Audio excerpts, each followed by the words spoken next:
Assalamualaikum adik-adik. Bagaimana kabarnya hari ini? Insya Allah sehat ya. Hari ini kita akan belajar struktur dan fungsi organ reproduksi pada manusia. Seperti yang kita ketahui, kita sebagai manusia mempunyai organ-organ reproduksi. Tujuannya untuk reproduksi seksual. Nah, bagaimana sih struktur dan fungsinya? Untuk memperdalam pengetahuan adik-adik, simak video berikut ini ya. Nah, kita bahas organ reproduksi pria ya. Mulai bagian luar, yaitu penis. Kita tahu, penis merupakan organ untuk berhubungan seksual.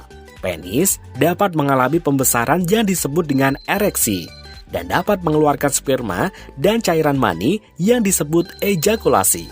Walaupun dari luar terlihat simpel, namun pada bagian dalam organ ini terdiri dari banyak bagian dan mempunyai fungsi penting.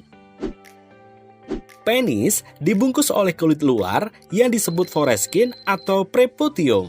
Pada saat akan memasuki masa remaja, kulit pembungkus bagian kepala penis ini akan dibuang yang disebut proses sirkumsisi atau disunat.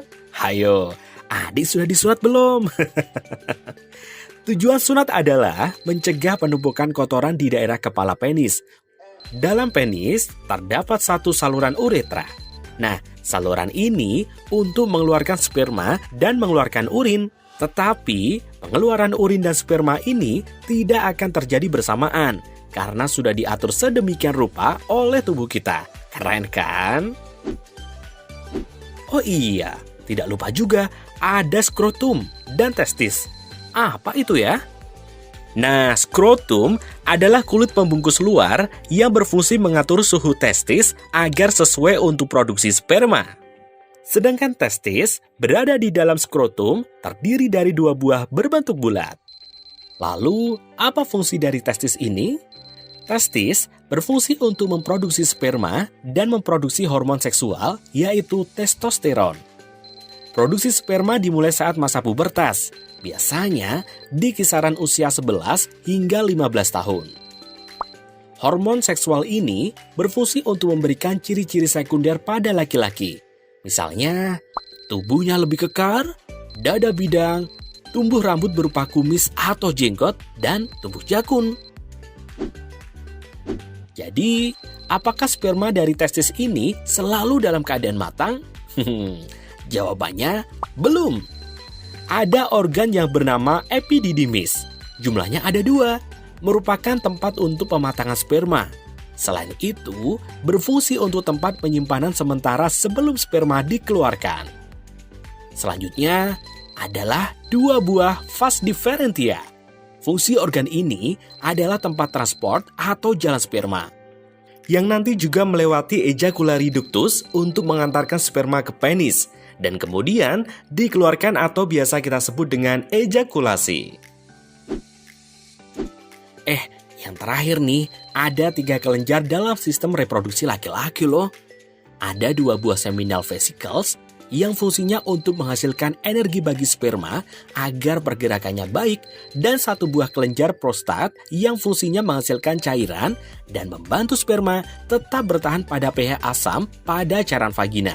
Serta 2 buah bulbus uretral atau Cowper glands yang fungsinya menghasilkan cairan yang berperan sebagai pelumas pada saat melakukan hubungan seksual. Bagian-bagiannya itu ada labia mayora, labia minora, lubang vagina, uretra, dan klitoris. Nah, yang pertama klitoris. Klitoris adalah organ seksual perempuan yang sangat sensitif terhadap stimulasi. Selanjutnya vagina. Bagian yang tampak dari luar ini disebut liang atau lubang vagina sih.